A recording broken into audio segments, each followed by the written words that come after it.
The truth is out there. And it looks terrifying. The concept of alien life on film is as old as film itself, and over the years there have been many different interpretations of what extraterrestrials look like, ranging from the almost humans to the almost laughable. But there are some film and TV makers that have really nailed the idea of what makes a creepy alien, and we're celebrating their work in our top 10 scariest aliens. Number 10. Faceless aliens. There's something very creepy about aliens who are like us, but not quite. And these eyeless wonders fit the bill. The faceless aliens of the X-Files are rebels who have managed to avoid a virus plaguing the rest of alien kind. They avoided mainly through self-mutilation, which is why they appear to have a few facial features missing in the picture above. However, happily, they can shapeshift so they aren't stuck looking like that. In fact, they can pass for humans quite convincingly. Their humanitarian record isn't so convincing though, with blemishes like committing genocide in Kazakhstan and setting fire to large groups of people at will. Not a race to mess with. Number 9. Weeping angels. Ever get creeped out by statues in old churches? You will after watching Blink, a 2007 episode of Doctor Who featuring the very sinister weeping angels. As old as the universe itself, they feed off time energy, sending their victims back in time rather than killing them, although they are also capable of snapping someone's neck without too much thought. They can't do anything as long as they are being watched constantly, but you may have guessed the downside to this. If you blink, they get steadily closer and closer before attacking. The weeping angels are chilling mainly because of their complete lack of emotion. They have their statue face and their attack face, but their faces are often covered with their hands, hence the weeping. They are cold-hearted psychopaths who can't be negotiated with or talked to. They just hunt and feed and creep up on you in the dark. As I said, chilling. Number 8. The Thing. If you're going to release an alien film, you want to make sure it doesn't clash with any other alien-based films. And certainly not with the most loved alien film of all time.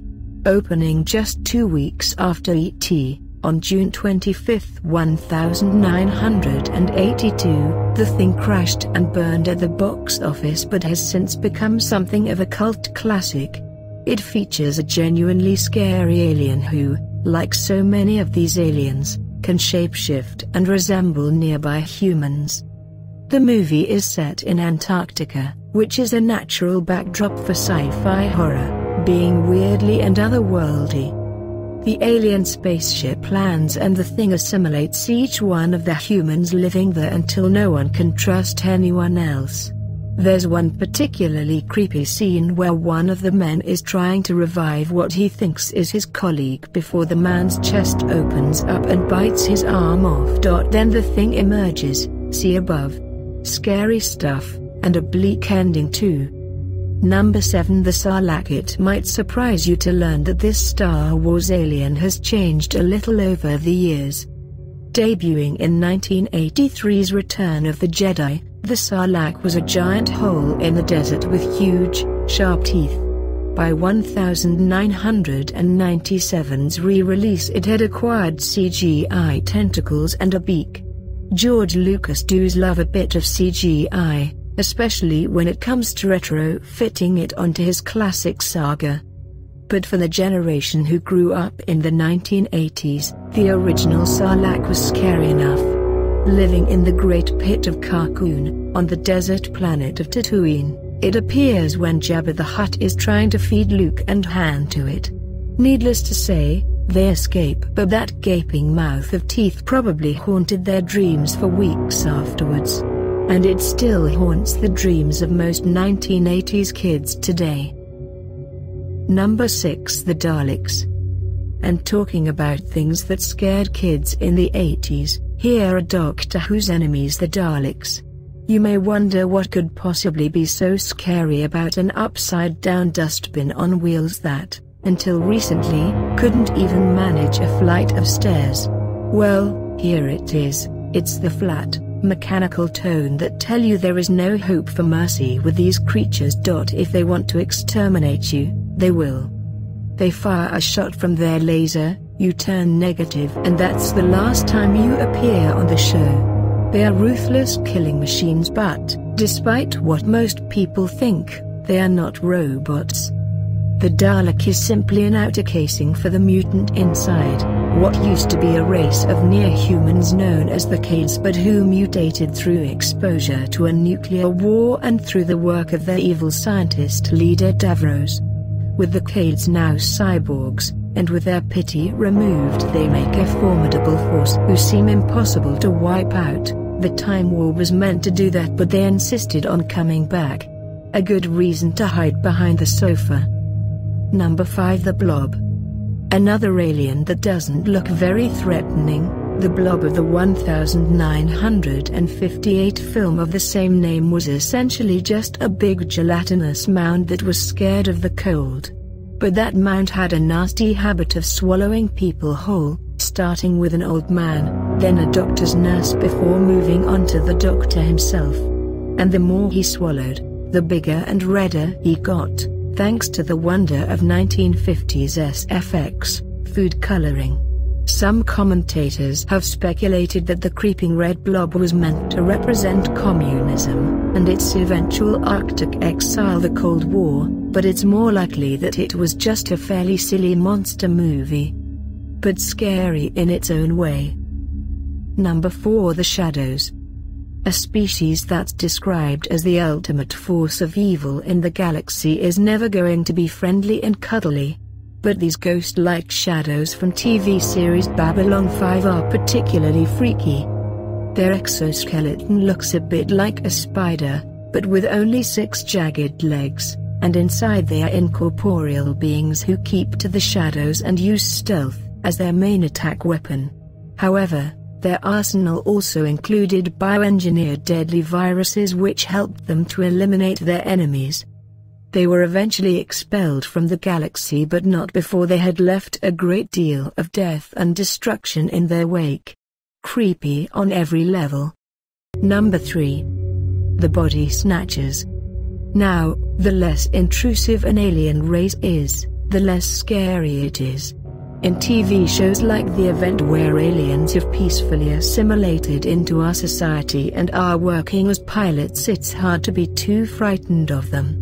But when they start blowing up the White House, as in Independence Day, they're a bit less welcome.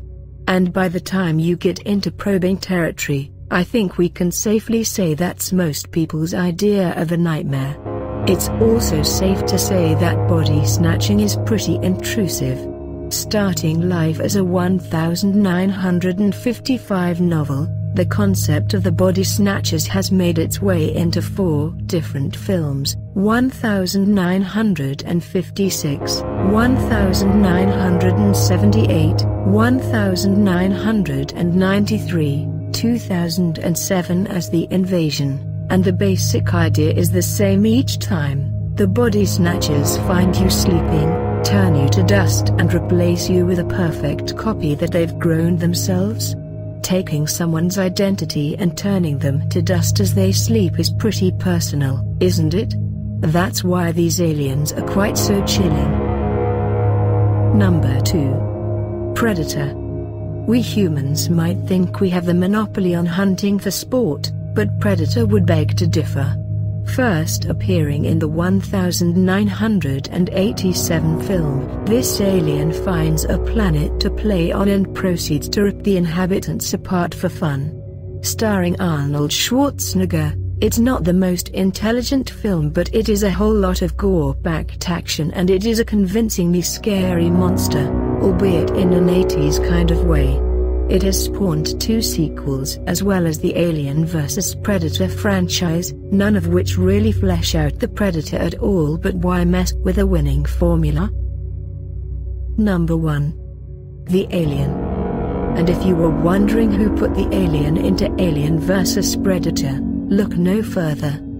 The stars of Ridley Scott's 1979 film have gone on to have a further 3 films of their own as well as the crossover franchise, although some fans try to forget that Alien Resurrection ever happened. It's also coined its own phrase, the face hugger, describing the way that the alien latches onto his prey before bursting out through their chests. It's scary because of its seeming invincibility, the perfect organism as well as the way it quite literally gets inside you. The first film may start off slowly, but there's plenty of gore to be had along the way, and this alien is not one to be meddled with, as Ripley herself would tell you.